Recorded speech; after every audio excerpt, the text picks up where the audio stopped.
guys. So I'm joined today by Nisa. She's the founder of Seek Isla, and I happened to stumble upon her podcast a few weeks ago where she was talking about boundaries, which just happens to be one of my favorite topics. And the episode really resonated with me, and I got a lot out of it. And so she was kind enough to agree to do a little bit of a deeper dive into the subject, specifically to touch on some of the points that many of you have been making in the survey that you've been responding to regarding challenges that you face when making new friends in adulthood and just navigating friendships in general. So Nisa, thank you so much for being here with us. I'm so excited to chat with you about all of this, and I really appreciate your time. Oh my goodness, it's my pleasure. Thank you for having me. So I guess the first thing I want to dive into is just kind of a basic question, but why are boundaries so important in friendships? This is such a great question. So before I answer that, I just kind of want to set the precedent that there's really two types of boundaries that we have in our lives. There's the boundaries that we have with ourselves, and there's the boundaries that we have with others. And when we don't have clear boundaries with friends, that can be really seen in both of these areas. So boundaries are really there. I like to think of them as kind of like the bumpers, like on a bowling ball. What are those things called? Bowling ball lane. Yeah. So they're really there to protect us. It's kind of showing us where our like comfort zone is and the zone in which we feel safe and protected and okay. So having boundaries is really a form of self-love. And when we step outside of that zone, that's when we feel uncomfortable or unsafe or disrespected. So it's really important to have these in every aspect of our lives, not just with other people, but with ourselves, and especially with friends, because these are, our chosen family. It's the people that we want to be around. So having clear boundaries and having strong boundaries is one of the key components, I think, to having healthy relationships with people. And it just goes hand in hand with communication. And I think you already sort of touched on this, but I guess what are some benefits of having true friends who really respect and understand your boundaries? And I want to also just highlight the example that you gave on the podcast, which was sort of talking about that friend who like wants you to go out. Well, obviously this is before COVID, but like wanted you, yes, pre-COVID, like wanted you to go out every weekend. And maybe you had a night where you just weren't feeling up for it and you just wanted to like have a night in, and they're like pressuring you to go out, or like, trying to encourage you to just go out with them. And so that just makes me think like, okay, that person is really not respecting your boundaries. And so, what are some of the benefits of just having, finding friends who actually understand and respect your boundaries? Yes, I think this is a great question. So if we think back to what we were just chatting about, that boundaries really are a form of self-love. And when we are not upholding those boundaries with ourselves or with other people, it's really a betrayal in our way to ourselves. It's if you follow yogic practices, in the 8-limb path of yoga, there's a limb called the yamas, and this is all about personal observances. And so ahimsa is one of them. This is all about non-harming, and that most people think of this in terms of other, external, not harming external things, but this is also really important to uphold this for ourselves. And when we're not surrounded with people who respect our boundaries, we're allowing ourselves to be in a situation in which somebody's harming us in a way. And that may sound very dramatic, but there's a lot of different ways that can happen. It can just be making you feel bad or making you feel guilty or things like that. So a big reason why it's important to have friends who just, appreciate you as you and value you authentically, is because those are the friends who are going to respect your boundaries, right? They're not going to make you feel guilty because you don't want to go out on a Friday night. You want to chill in your pajamas, pre-COVID or after COVID, and watch Netflix, right? So things like guilting people for that or shaming them, those are forms of harm. And it's really common in friendships, and a lot of people don't realize that. But when somebody really respects you and respects your boundaries, they're going to support your decision whether or not they're happy with it. And I think especially this year, we're seeing this come up with things like what people are comfortable with doing with COVID going on to protect themselves and their family. And I think just kind of to speak to your point earlier about why so many of us women and just people are facing these issues with boundaries with friendships or fake friends is because we're unfortunately being really forced to see how people truly are, their true nature and their true colors. And we're also being really forced to see who we align with and who we don't. And I think if you're constantly with a friend who's like guilting you for things or shaming you or not respecting your boundaries, like that's not a friend who actually really respects you. And that's not a friend who is also in alignment with you if you guys are butting heads about that kind of stuff. So Yes. yeah, it's just important to keep, to love yourself that way enough that you're choosing also actively to surround yourself with people who also love you and are not harming you by not respecting your boundaries. Mhm. And also that means unfortunately sometimes having to let the friendships go for the people who aren't respecting them.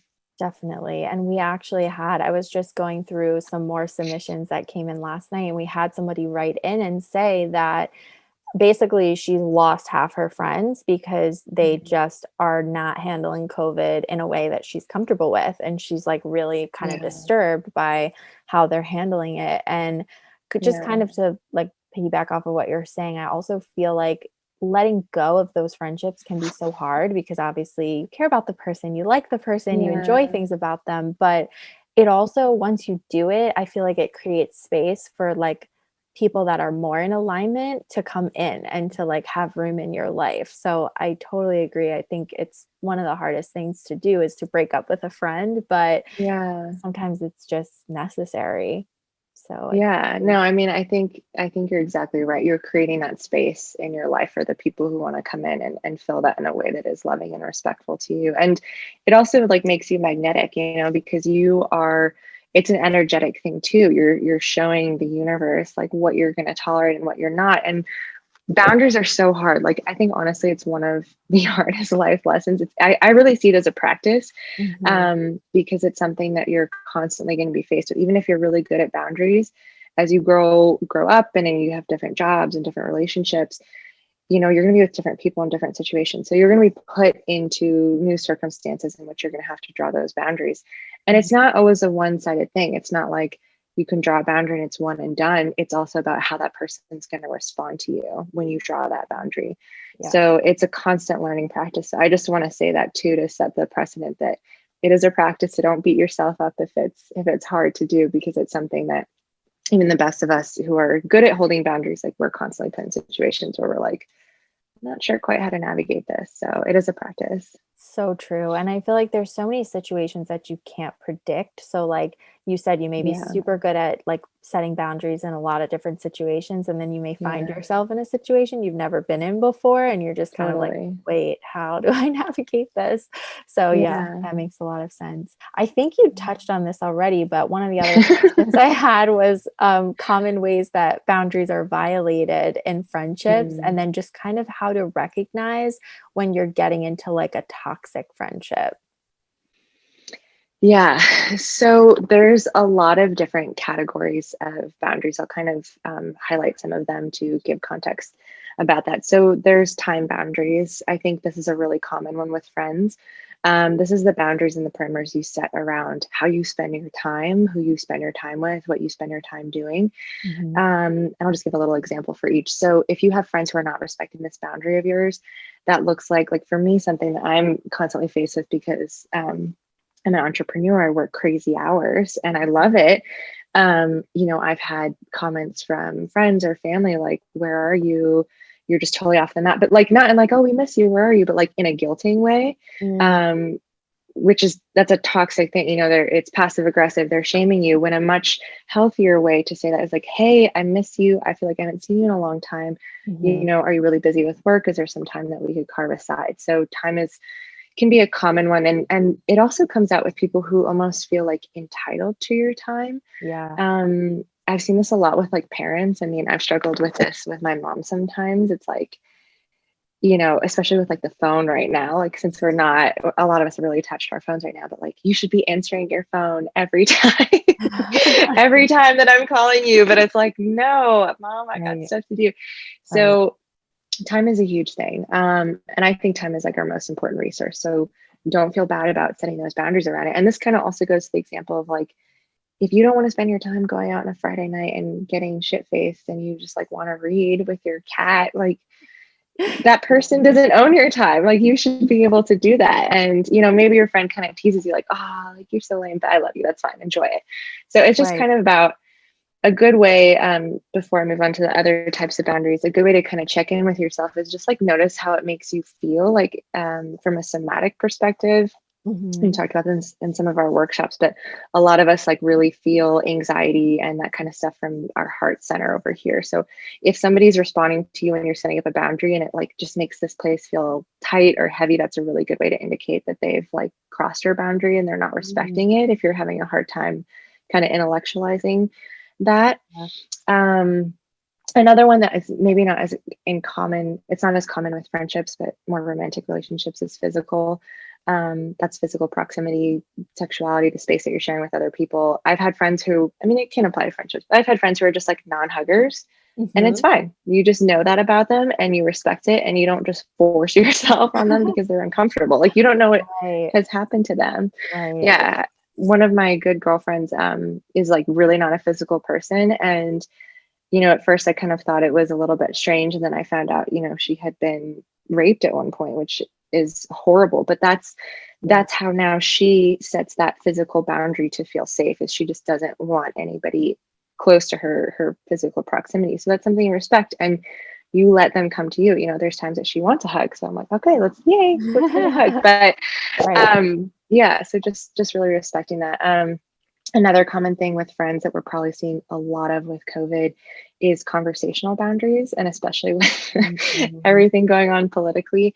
Yeah, But this is just your boundaries around the topics that you are and aren't okay discussing. So maybe you don't want to go down the rabbit hole of politics. Maybe you don't want to go down the rabbit hole of conspiracy theories or the vaccine or whatever. So it's being able to set that verbal boundary with a friend, like, hey, I'm really uncomfortable, like I'm not comfortable talking about this, can we change the subject? And that person respecting it. If it's mhm. a toxic relationship, they're not going to respect it and then be like, well, Right, just get over it, or plug your ears or whatever. I mean, I've had that happen with people, like, then fine, just don't listen to it. I'm like, this, I'm not comfortable engaging this conversation. So that's toxic. If you're setting that boundary, you're not comfortable. Again, think back to that feeling that you have somatically. Like if you're uncomfortable and you set the boundary and they're not respecting it, remove yourself from the situation, because that person, that's a toxic thing. You should never be forced to do something that you don't want. right. And then, yeah, just personal boundaries. I mean, there's a lot of other areas we can go into, but personal boundaries, I would just say like how you want to live your life, who you want to date, like what you want to do for work, if you want to quit your job, like, Right. friends are there to be our support system and for us to be theirs. But it's none of their business at the end of the day. And I mean that in the nicest way possible. Like it's nobody's business what you choose to do with your life. And so Mhm. when people are telling you what to do with your life or judging you or giving you their unsolicited opinions, and they think it's important, you tell them no thank you, and Yeah, they keep pushing, like that's another form that we can see in relationships and friendships, that's toxic, because it's your time, it's your life, it's your body, it's your career. Like no one is going to have that ownership or responsibility but you. right. And if you're somebody that has a hard time with boundaries, like maybe, especially with like parents too, maybe you get forced to take a job that you hate to like make Right, them happy, or you break up with a person that you really love because your friends are giving you shit. It's, right. you're the one that has to deal with the consequences of that, not them. So that's another boundary that you can definitely see come up as well. We had a workshop over the summer that dealt with, different relationship issues, and we talked about that a lot. Girls Yeah. shared stories of like guys that they were dating that they knew in one way or another were maybe not the best for them, but Yeah. you kind of have to learn that stuff on your own. You kind of have to like Oh get yeah. through that on your own. And so they had friends who like were so mean about it or like abandoned them because of it or whatever else. And, that's a great example because I think, Yeah. you care about your friend so much. And so you don't want to like watch her go through a bad situation or like, but Yeah. the best thing you can do, the way to be the best friend is to be like supportive and there for her if she needs you, not Yeah. to judge her and make her feel ashamed to talk to you about what's going on. Totally. And I think a great way to support friends in that situation is to come from a perspective of being curious, like maybe ask them questions to help guide them towards those conclusions themselves, instead of being like a persecutor and being like, this is what's wrong with them and this is what's wrong. And like, that's a lesson I had to learn, because I'm very protective of my friends, and I'm always the person that sees things that are like not going to end well before anyone else does. And I'm the one that has always said that before. Yeah. But I think, yeah, it's just, everyone has their own journey, and it's something you have to respect. And it's really hard to do sometimes when you care about someone a lot. So you just gotta kind of respect their boundaries, unless it's like an unsafe situation when there's like Right. abuse or something. I would Right. just let them figure it out and just be there for them. So true. So I guess the last thing I was hoping we could talk Yeah. about is like some kind of an interactive activity, like something that the Yeah. girls can do to practice setting good boundaries and sticking to them, because kind of how you were saying, it is a practice. So if it's something you've never done Mhm. before, I would imagine it can feel rather scary to be kind of speaking Mhm. out against this person that you care about and that Yeah. you have so much fun with, like even just the example you gave about the conversation stuff. I think some people really don't handle confrontation well on both the giving and the receiving side. So I think Yeah. any guidance you can share just in terms of for people kind of new to it and like wanting to be a Yeah. little bit firmer with their boundaries in 2021. What are some ways they Yeah. can practice, and what are some ways they can get a little bit better about it?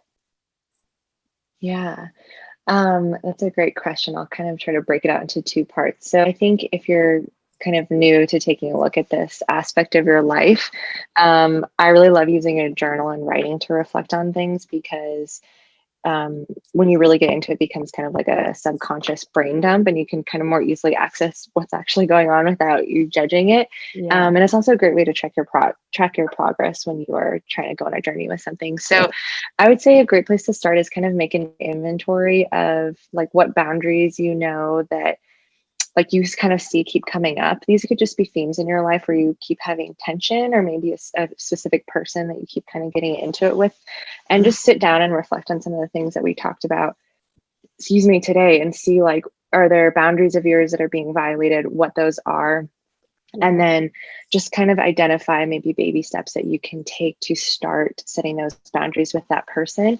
Um, you know, with any habit, it's really important to start with like really small, digestible, bite-sized pieces that you can build on, so you don't get overwhelmed. So, for example, something that I had an issue with people with COVID this year was just people constantly calling me and texting me, because people are lonely, and that's totally fine. But I'm somebody that needs to spend a lot of time alone, and I was getting really burnt out from just being everything to everyone. And so I just kind of slowly started to respond slower and slower to people. Some people I actually had to like have a conversation with, like, hey, it's nothing personal. I like to be off my phone during the day. But little practices like that, like take kind of the smaller boundary issues that you have, something like that, that Mhm. you can kind of start to set that precedent. At times when I lived in New York and I'd just be burnt out, I would text my family at the beginning of the week and say, hey, just so you know, I'm going offline this week. Like, I just need to not talk to anyone. So if you're somebody that feels like your time isn't being respected, or like your communication style isn't being respected, that can be a great way to start that.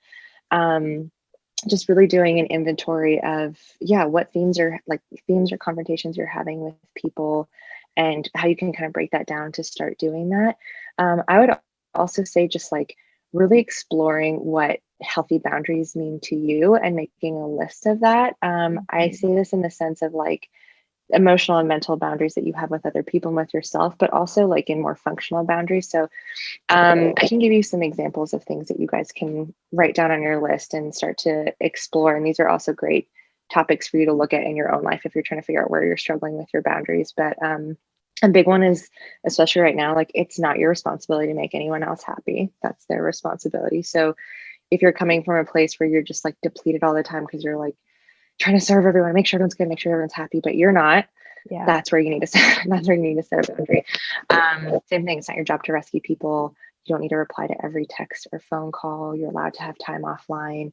Yeah. um, Going with that, like, you don't owe anybody your time, your money, your energy, your body. If you feel like any of those resources are being taken advantage of or depleted, that's a great area to start setting boundaries. With money, maybe it's setting a boundary with yourself and creating a budget. This is a really, really big one that is super empowering for everyone. Understanding that no is a complete sentence. And this is something that I think, especially as women, we really have to remind ourselves that, like, for example, if you don't want to go out Friday night, you can just say no. Like, Right. no, thank you. That's a complete sentence. You don't owe anyone an explanation. You don't have to justify it. That's something I'm still working on, because I feel like sometimes I have to like give an explanation, but you just say no or no, thank you. It's not your responsibility to live or think or feel or live your life for others. And I'm going a little bit off topic from friendships, but this is just good general knowledge. Yeah. Good general knowledge. And, it's not selfish to take time alone. It's not selfish to pursue the things that you want, or the people you want, or the interests you want. You have a right to end draining conversations and relationships. If there's that friend that's just like called you every day during quarantine complaining and they're like upset, you can say like, hey, I love you. I got 1 more minute to talk and then I got to get off the phone. That's a really great way to kind of end that. Yeah, cut it short. And then just understand that you're enough, and you don't have to be anything to anyone but yourself. Functional boundaries can look like just telling yourself you're gonna be off of work after 5, you're done with work, being off your phone an hour before bed or when you wake up in the morning. It can be surrounding food or alcohol, things like that. Just keeping up rituals like keeping your home clean. And then just generally avoiding people who stress you out or make you feel bad. Like we're talking about this whole boundaries thing. If there's people who are consistently doing that, they're probably violating your boundaries in some way. So these are just some helpful tips to kind of look at to start that. And I think even to your point about just taking small steps, it's such a good test to see how the person responds, because I think we're all human. We all make mistakes. Some people are genuinely not aware of how they're making you feel, or that they're even violating your boundary. It is, I think, our responsibility to communicate that to them, because they're not mind readers. And so, they're not always going to know how they're making you feel. But if you communicate that to them and they respond well and they understand, and then they actually start shifting their behavior away from that, I think that's kind of indicative of like a true friendship, and they're, kind of handling it the right way. And like the example you gave, like if they get mad at you, or if there's resistance or they push back, I feel like those are all kind of like red flags of like, okay, is this person really aligned with like what you're aligned with, like, are you guys really in alignment? Yeah. And I just keep going back to, this year has been likely the toughest year for most of us. And if you don't have people who are making you feel better, not that it's their responsibility, like we said, to make you happy, but if somebody's just taking everything from you or making you feel bad and draining you, like that's not a friendship. Like this year's hard enough. We don't need to have that energy as well. But I will also say that sometimes these things are just like cycles in people's lives. It doesn't always have to be like a permanent friendship breakup. Sometimes you have to draw that boundary with them, even if that means ending the friendship. And then they come back to you. I've had that happen with friends. Me too. That we lost touch for 2 years. And then when you're both healed and in a good place and they can meet you on that level and respect it, then you can, welcome them back into your life with open arms. But it's, we teach others how to treat us. So if you tolerate people being toxic towards you or not respecting your boundaries, like you're telling them that it's okay. So like you said, it really comes down to you. Like, love yourself. Don't let people harm you. Don't harm yourself. Boundaries are your friend. It's one of the highest forms of self-love. And I think anybody who doesn't, respect that or appreciate it is someone that maybe doesn't deserve to share your energy with you. So just really see access to yourself and your energy as like a really sacred gift. And you don't want to just share that with anyone. So definitely got to protect it. Yeah. Well, I love this. I love all these tips. So good to they're just great reminders. I feel like maybe these are things we know, but we don't always think about, or maybe we kind of feel it, but we don't put the words to it, and these things feel off, like, something feels off, but you don't know quite what it is. So I hope this is helpful to people. I mean, I definitely want to start moving into a different kind of direction with our group, because the feedback that I'm seeing is that people really want to have like deeper, more meaningful connections. And I think boundaries are so huge with that because, you know, it's just, it comes with the territory, you know, you have to set boundaries, like you said, both for yourself and also with friendships. So I can't thank you enough for sharing all of your wisdom. So my pleasure. Where can the ladies like find more about you? Obviously, I'm going to tag you in this video, but if there's anything you want to share just about who you are and what you do, please feel free. Well, thank you for giving me the space to share. So a little bit about my work. I'm an intuitive guide, mentor, energy reader, healer. I also create soul courses to help clients lead them back to themselves. This is a really great tool and modality to dive into if you don't want to do one-on-one work or you want to do things self-paced. I also host monthly workshops and moon circles, and it's just a really beautiful way. If you are looking for those like really deep, authentic connections and people who are in alignment with things like that, if that interests you, it's a great way to meet really cool women. So you can find me on my website at seekisla.com. I'm on Instagram at seek.isla. I also have a free weekly guidance email that I send at the start of every week, just with kind of a forecast of the energies of that week and anything to support you, the podcast, any workshops we have coming up. So definitely sign up for that if you want to stay in tune. And there's a free Facebook community as well if you're looking to make some more like-minded friends. So sent all those too. You can share with your lovely listeners. Perfect. And I cannot recommend your workshops enough. Obviously, I just attended one you. last night and loved it. It's funny you mentioned this technology thing. I have been cutting all my technology off at 9 and the workshop was going past 9 and I was like, I'm staying on, like I'm breaking my technology rule. It was really, really appreciate it. Very worth it. The exception. Yes, very worth it. So yeah, thank you again so much. And you guys will be seeing a little bit more from her with our special New Year's event that we are putting together. So you can stay tuned for that. And yeah, we'd just love to hear from you guys, like what you think about this topic. I know it's not always easy to talk about, but we would love to hear your feedback. If you guys have any questions or comments, be sure to share so that we can respond. And yeah, thank you again, Nisa. Thank you. Soon. Bye. Bye.